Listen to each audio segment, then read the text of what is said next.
He served 2 tours in the South Pacific. On February of 1945, his division hit the beach on Iwo Jima and secured Mount Suribachi in 3 days, thus the famous flag raising on Mount Suribachi. In the next 5 weeks of heavy fighting, the island was secured. His 5th Marine Division also served the occupation of Japan. He was discharged January 12, 1946. Since then, Don has been a singer and a performer in Detroit, Michigan and Hollywood. After a few years, he was called to the Christian ministry as a pastor and singer. Donald has had many opportunities as a guest speaker about his experience in World War II. He has also worked for the federal prison system and gospel rescue missions. He served his life with Rebecca, his wife Rebecca, of 70 years, and his 4 adult children, 6 grandchildren, and 12 great-grandchildren. God bless you. Donald loves his country, and some of the beautiful states he has lived in are Michigan, Wisconsin, South Dakota, Arizona, and now the great state of Texas. Yeah. So please help me welcoming Don Graves. We're running a quick video. We'll kind of highlight some of his life experiences. Of that American flag on Iwo Jima, Japan. 5 Marines are in the iconic photo, but many more stood just outside the focus of the lens that day. And that includes My name is Don Graves. I arrived on Green Beach 1, 3rd wave, on February 19th, 1945 at 8 o'clock in the morning. With flamethrower in hand, this photo of Don Graves was taken in the first minutes of his arrival in the black sands of Iwo Jima with a 70-pound fuel tank on his back. 2 Marines grabbed me up on my feet. We headed for the beach, which was about 25 feet away, and we hit the sand, tried to bury in, and then all of a sudden the motor started coming. You want to do the pledge and sing? Stay out of it, will you? See what I put up with? He wants you to, so do they. Yeah. I have to tell you about Our Lady there. Every time I see Doug, I'll say, you know, they cut off that funny part. Oh, they did? Well, what she was going to, remember she said we have another story to tell?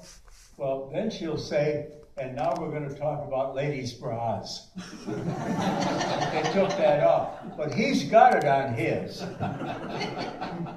Every time I see that video, the first thought that comes to me, you know, Don, when you talk, you're talking for 7,000 kids and buddies, Marines, that never came off the island. And 20,000 shot up and taken off. All of our officers in my battalion were killed. Never had a one in our battalion. So that's how I feel when I see the video. And let me tell you something. We were at the White House, what, a week and a half ago, Joe and I, yeah, a week and a half ago. And we went to Quantico at the Marine Barracks. We made the tour around, did everything we were supposed to do. And on that Saturday night, we had a couple men from Washington. And they were going to tell us about the flag raising about Jack Bradley, who was my buddy. And I happened to have it from the horse's mouth. All 5 or 6 on the 2 raisins, you know. Well, Laura Leppard, Tom Leppard's wife, mayor of Dallas prior, she was with me. And she got up, looked at me, and I looked at her. She got up, raised her hand, and he said, yes, ma'am. She said, why don't we get this information from the horse's mouth over here? He says, were you there? I says, I was there, and I knew exactly what happened. Well, the mess, before I go on my talk, is this. They found out that Jack Bradley wasn't in the film that you now know and see. He wasn't in the second one, but he was in the first one. Now, Renee Gagnon and Ira Hayes, Ira and I did Liberty together. Renee was in the regimental CP. He was there. You got the picture up in the back there? Yeah, in the back. And he said, Harold, when you get to the top, he said, get some boys together and get that flag up for me. He took it off the USS Missoula. He did not know that the regimental commander had a bigger flag, which is the one you see. So the regimental commander, after he saw the first one go up, he got a hold of his runner called Rene Gagnon. He's one of the three that went to Washington. He told me this personally, all of us. We were in a circle on a ship going back to Hilo. Then he said, when we get back, we're going to meet Bradley there at Washington, and we're going to go on a bond tour. And we talked all about it. I did not know Rene. I did, well, where did you come from? He said, I was the regimental commander's runner. Well, he took it to Johnson, and Johnson said, okay, give it to Lieutenant Schreier up there and tell him I want mine back before some Marine steals it. I don't know why he said that. A Marine wouldn't steal anything. You wouldn't have any interest in that. So he took the flag up there, but Rene didn't let go of the flag. And the other boys jumped in there. Bradley was off back to the side. We were talking here a while ago in Michigan, and I lived 60 miles from Hertown, which is Antigo, and that's where Bradley lived. They lived in the funeral home upstairs. And I've been there, and here I'm one of his buddies, and he did not want to talk. They tried to interview him. He was always gone fishing. So I met his son John that wrote the book, Flags of Our Fathers, in Dallas. And we got to talking at a program. He says, you know, Don, he said, now, he did not know about this iconic flag thing. This happened after. He said, every time they'd call or come, he'd say, tell them I'm gone fishing. He said, Don, my dad never had a fishing pole. He never came to a Marine doings. He never came to any reunion.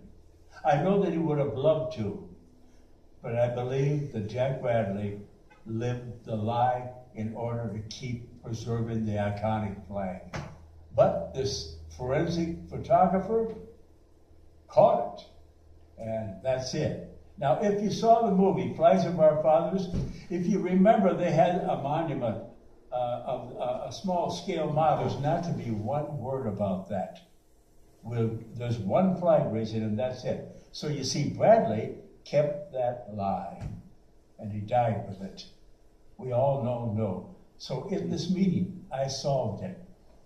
I said, let me solve this thing once forever. And we had 25 of us around Iwo Jima Association. I said, every Marine that fought on Iwo Jima put that flag up. Amen. Yeah. Every one. And that goes for the 5,000 that were killed. They fought on that island. It's teamwork. One guy doesn't get medals in that all by himself. It's teamwork. His buddies helped him get it. And so when I talk like this, I think of 7,000 Marine buddies of mine. Well, let me just tell you something. Born and raised in Detroit, I went through the Great Depression. There's no use asking if there's anybody else here that's the greatest generation. I don't see any. Are there? No? All right. My dad was getting ready. He worked at Henry Ford's in Detroit. He was getting ready for the second shift. What's that famous cheese that's processed in a block? Velveeta. Ooh, I can't stand Velveeta. And she can't either because she's used to real stuff. Real cheese. And so am I. Real cheese. Real cheese. We had Velveeta. We had Velveeta coming out of the ears. We had Velveeta for breakfast, lunch, and supper. Any way you could fix it. Then all of a sudden we got hominy grits. And then we got a lot of prunes. In those days you needed a lot of prunes. Well, we went along with that. My mother, when my dad came home, he took off someplace. He was a First World War Marine veteran. He had brothers, 6 brothers. All of them went off to war, all of them. And all these young men that came home from the First World War, we forget them. They came home to nothing. They never got a bonus until someone cared by the name of Roosevelt. Hoover turned the water hoses on them at Washington. They had nothing. They started to drink. My dad was an alcoholic. He turned out to be a wife beater and a child beater. We were so glad when he'd take off 3 or 4 days. It was so much nicer. But that happened all over. They'd go to parks. They'd go to soup lines. They just didn't have anything. Well, someone knocked at our apartment door. My mother had bought a wicker furniture set with cushions on it. They were cheap, but they did the job. They knocked at the door of Pearl Harbor. So we're listening to the big bands on an old car on a Ford Motorola radio. And then all of a sudden the announcer comes on. The President of the United States is going to address the nation. I will never forget this. And Roosevelt came on. And here's what he said. Yesterday, December 7th, 1941, a date which will live in infamy. United States of America was suddenly and deliberately attacked by naval and air forces of the Empire of Japan. I ask that the Congress declare that since the unprovoked and dastardly attack by Japan on Sunday, December 7th, a state of war has existed between the United States and the Japanese Empire. With confidence in our armed forces, with the unbending determination of our people, no matter how long it may take, we will gain the inevitable triumph. So help us God. Greatest speech I ever heard. I'll never forget it. I bought a recording. It came out about 2 weeks later. Cost 38 cents. Black Seal, Victor. 78. I paid 38 cents for it. I rehearsed and I rehearsed. I did it in the Marine Corps. I did it when I was in the club singing. I just took papers, gave it to her, she both signed it, ran downtown again, saw the sergeant. He said, good. Now I want you to do something. See that door? I said, yes, sir. He said, I want you to go in that door and meet a Navy doctor. You're going to get a physical from the top of your head to the tip of your toes, and you're never going to forget. And when I get you to San Diego Marine Corps Base in 4 days, you're going to get a worse physical than that. And you'll probably get about 8 shots in your arm. I said, yes, sir. Took the papers. He took the papers from me. He said, now go home. I'll give your folks a call. They'll bring you down to the train station. About 2 weeks, we got a phone call, went down to the train station. There were 10, 12 of us kids that stand in line, just like this. Most beautiful hair you ever seen. I had red, wavy, curly, fluffy. I was assigned with my company, my battalion, and we were to hit Green Beach 1, right next to Iwo Jima, and it's a picture of it right there. And we were to secure Mount Suribachi, come back down, join the rest of it. Incidentally, poor Doug Dunbar, I told him 2 or 3 times, but he can't change it now. Flamethrower operators don't lead the charge. If you do, you're dead. Plumb dead. They call for you, and you're with them, but they call you to come right up the front and start using that thing. Then I carried demolition. We had a demolition squad. So we go down board, we go out the mouth, we rally around, wave for wave, and then waves would go in. I was in the 3rd wave. And as we started approaching the beach, a lot of cracking was going over our head. Wake, I thought to myself, I don't want to die. What kind of a God would make me die? You know, that should scare children. That's a terrible prayer. But anyway, I lay there, my face in there, and I said, God, I don't know much about you. But if you can do what people say and you get me off this island, I will serve you the rest of my life. He did. 6 weeks later. I'll close with the answer to that. And if I make a mistake, my partner will remind me. I have a tendency to do that. We got up. We did our best to move to the first tier. We crawled up to the next one.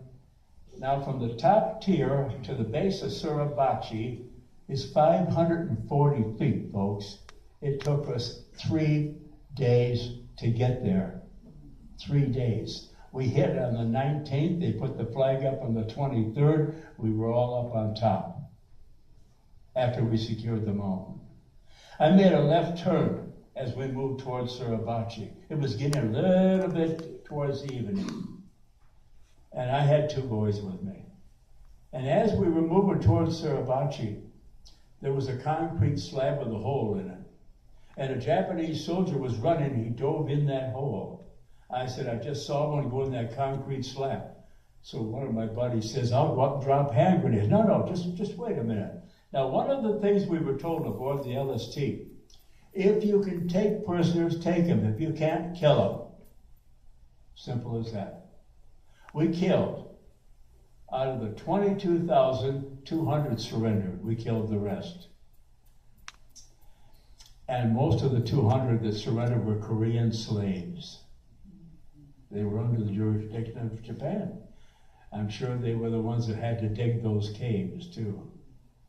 Well, I said, let's move up a little closer. And I said, Detekoi, come out. You're in Japanese. Detekoi, come out. Kohano Shaki, flamethrower. Nothing.